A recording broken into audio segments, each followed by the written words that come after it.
लोकांची वेळ मानलं आलेले प्रस्ताव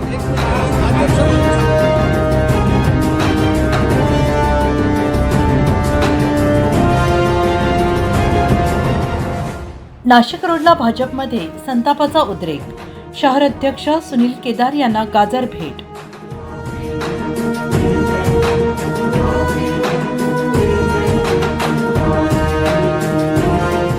नाशिक एबी फॉर्मवरून वाटपावरून नाशिक भाजपमध्ये झालेला गोंधळ अजून संपत नाही. भाजपमधील नाराज इच्छुकांनी नाशिक रोड येथील भाजप कार्यालयासमोर गोंधळ घालत शहर अध्यक्ष सुनील केदार आणि मंडळ अध्यक्ष शांताराम घंटे यांना चक्क गाजर भेट दिली. या गोंधळामुळे अखेर पोलिसांना पाचारण करावे लागले. मात्र तरीही संतप्त इच्छुकांची घोषणाबाजी सुरूच होती.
भारतीय जनता पक्षाचा उमेदवार पडला, 2-2 सीटं पाडले.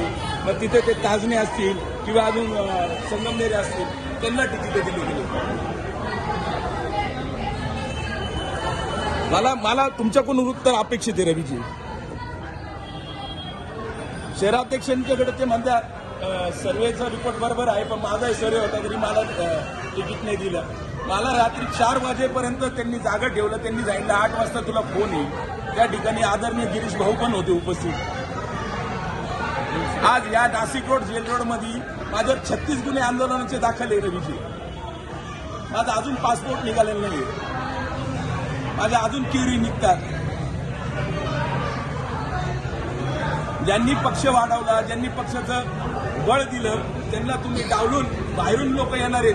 ते 5-5 EB फॉर्म घेऊन जातात, 4-4 EB फॉर्म घेऊन जातात. ही परिस्थिती अत्यंत वाईट आहे, एकदम वाईट आहे. रवीजी, तुम्ही संघटन मंत्री म्हणून मी तुम्हाला कळकळीने सांगतोय, याच्यात एखादा कार्यकर्ता दगावण्याची स्थिती झालेली आहे. एवढा मनस्ताप होतोय, रात्रीची झोप लागत नाही.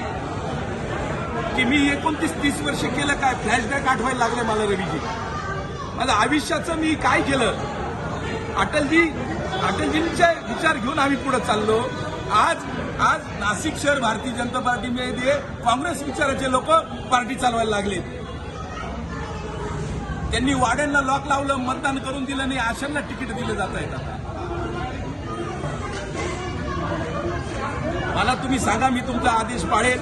संघटनेबरोबर मी आहे, पण संघटना काही कार्यकर्त्यांवर अन्याय करत असेल ते शक्य नाही. पण सचिन हांडगे हा अपक्ष निवडणूक लढवणार. ही पैसा मोठा का जनता मोठी हा आवाज घेऊन मी जनतेपर्यंत जाणार आहे.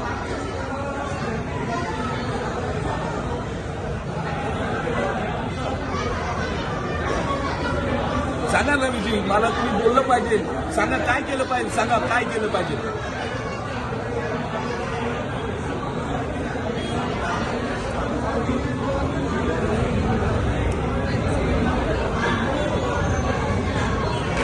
करतो, 100% करतो प्रेम. माझं अजूनही प्रेम आहे. बजरंग बलीसारखी छाती पाडली तर हृदयात कमळ निघेल माझ्या.